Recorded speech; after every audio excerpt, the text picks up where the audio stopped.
क्या बाजार एक बड़ी वापसी करने के लिए तैयार है? आज हम एक बड़े ही मजेदार तर्क को परत दर परत समझने वाले हैं।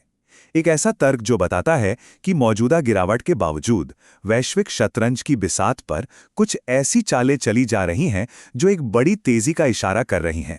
ये सवाल है ही बड़ा, है ना? देखिए, 2026 की शुरुआत से मार्केट्स लगातार नीचे जा रहे हैं, फिर भी कुछ लोग एक ज़बरदस्त वापसी की बात कर रहे हैं।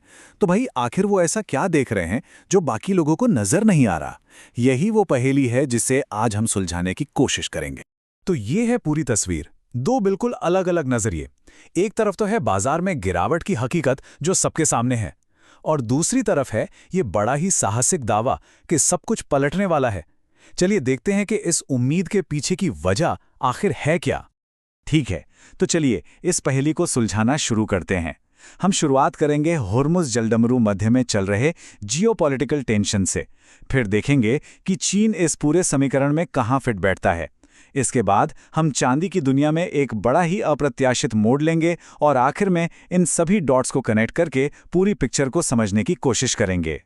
तो चलिए पहले हिस्से से ही शुरू करते हैं। क्या बाजार सच में एक निर्णायक मोड़ पर है? यही वो साहसिक भविष्यवाणी है जो हमारे आज के पूरे विश्लेषण की नींव है। अब इस पूरी तेजी वाली बात के दिल में कह सकते हैं एक बहुत बड़ा जियोपॉलिटिकल दांव है। हम बात कर रहे हैं होर्मुज़ जलडमरू मध्य की। ये दुनिया के तेल व्यापार के लिए एक बेहद जरूरी रास्ता है और हमारी इस पहेली का पहला और सबसे जरूरी टुकड़ा भी।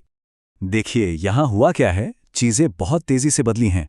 2026 की शुरुआत में ईरान ने हर जहाज पर एक भारी भरकम टोल लगाकर होर्मुज़ को ब्लॉक कर दिया।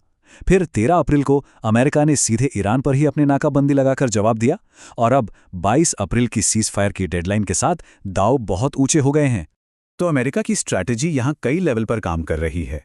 वो ईरानी जहाज़ों को तो निशाना बना रहे हैं, लेकिन अपने साथियों जैसे सऊदी और यूएई के जहाज़ों को निकलने दे रहे हैं। वो ईरान को उसके अवैध टोल से भी रोक रहे हैं और साथ ही पूरे इलाके को सुरक्षित बनाने के लिए नौसैनिक माइंस को भी साफ कर रहे हैं। ये एक बहुत ही सोची समझी और कह सकते हैं मल्टी लेयर स्ट्रैटेजी है।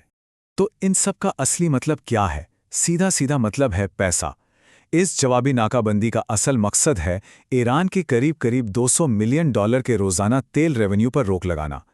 ये ईरान की अर्थव्यवस्था पर एक जबरदस्त आर्थिक दबाव डालने की कोशिश है, और बाजारों ने इस पर कह सकते हैं तुरंत रिएक्ट किया। जैसे ही अमेरिका ने यह कदम उठाया, कच्चे तेल की कीमतें करीब 6% तक गिर गईं, जबकि अमेरिकी स्टॉक मार्केट में 2% की बढ़ोतरी हुई। ये जियोपॉलिटिकल एक्शन और बाजार के रिएक्शन के बीच एक साफ और सीधा कनेक्शन दिखाता है। और ठीक जब लगता है कि हम इस सिचुएशन को समझ गए हैं, एक और शक्तिशाली खिलाड़ी मैदान में उतरता है, चीन। चीन इस खेल में एक असली वाइल्ड कार्ड है, और उसकी एंट्री इस पहले से ही उलझे हुए समीकरण में एक नया और कह सकते हैं अप्रत्याशित मोड़ लाती है।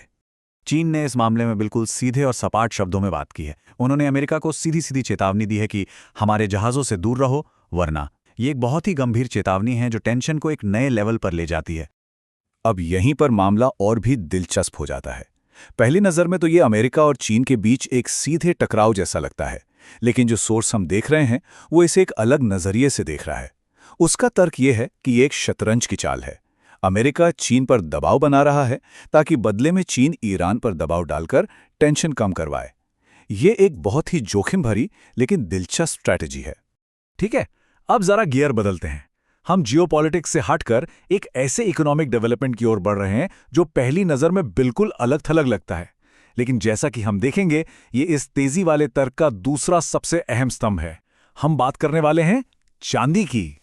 और यहां आती है वो हैरान करने वाली खबर। चीन मई के महीने से सल्फ्यूरिक एसिड के सारे एक्सपोर्ट पर रोक लगा रहा है। अब शायद मन में सवाल आ रहा होगा, सल्फ्यूरिक एसिड, इसका बाजार की तेजी से क्या लेना देना? खैर, जैसा कि हम देखेंगे इसका बहुत गहरा ताल्लुक है। तो सल्फ्यूरिक एसिड इतना जरूरी क्यों है? देखिए, आसान भाषा में कहें तो ये तांबे के माइनिंग का एक बेहद जरूरी हिस्सा है। इसके बिना आप अयस्क से तांबा निकाल ही नहीं सकते। बात बस इतनी सीधी है। और यहीं पर हम एक चेन रिएक्शन को काम करते हुए देखते हैं। चीन सल्फ्यूरिक एसिड का एक्सपोर्ट रोकता है, इसकी वजह से दुनिया भर में तांबे की माइनिंग धीमी पड़ जाती है। और क्योंकि ज्यादातर नई चांदी तांबे की माइनिंग से एक बाय प्रोडक्ट के तौर पर निकलती है, तो चांदी की सप्लाई भी घट जाती है। और जब सप्लाई घटती है तो कीमतें वो बढ़ती हैं। और ये आंकड़ा असल में दिखाता है कि ये डोमिनो इफेक्ट इतना पावरफुल क्यों है। दुनिया की 70% नई चांदी की खदानों से नहीं आती, बल्कि तांबे और दूसरी धातुओं की माइनिंग के बाय प्रोडक्ट के तौर पर आती है। मतलब तांबे की माइनिंग में कोई भी गिरावट सीधे सीधे चांदी की सप्लाई पर असर डालती है। और इस तर्क को साबित करने के लिए हमारे पास पक्के सबूत भी हैं। जैसे ही चीन ने यह ऐलान किया, चांदी की कीमतों में तुरंत 3.5% का उछाल आया। ये सप्लाई चेन वाले तर्क का एक सीधा और एकदम साफ प्रमाण है। ठीक है, तो अब वक्त आ गया है कि इन सभी अलग अलग धागों को एक साथ जोड़ा जाए। चलिए देखते हैं कि होर्मुज का जियोपॉलिटिकल तनाव और चीन का सल्फ्यूरिक एसिड बैन, ये दोनों मिलकर एक मजबूत तर्क कैसे बनाते हैं। तो ये है पूरी कहानी। एक तरफ होर्मुज में तनाव असल में तेल की कीमतें गिरा रहा है, जो बाजार के लिए आम तौर पर अच्छी खबर है, और चीन का कदम शायद टेंशन कम करने का एक तरीका हो सकता है। दूसरी तरफ हमारे पास एक बिल्कुल अलग घटना है, सल्फ्यूरिक एसिड पर बैन, जो चांदी की कीमतें ऊपर ले जा रहा है। तो निचोड़ ये है, सस्ती ऊर्जा यानी गिरती तेल की कीमतें और कीमती धातुओं, खासकर चांदी की बढ़ती कीमतों का यह अनोखा संगम एक बड़ी बाजार रैली के लिए एक कह सकते हैं परफेक्ट स्टॉर्म यानी एक आदर्श स्थिति बना रहा है। और ये हमें एक बड़े सवाल के साथ छोड़ जाता है। अगर ये जटिल विश्लेषण सही है, तो ये हमें याद दिलाता है कि दुनिया के बाजार कितने अप्रत्याशित और एक दूसरे से गहराई से जुड़े हुए हैं। तो फिर अगला अप्रत्याशित बाजार उत्प्रेरक कहाँ से आएगा? ये तो खैर आने वाला वक्त ही बताएगा।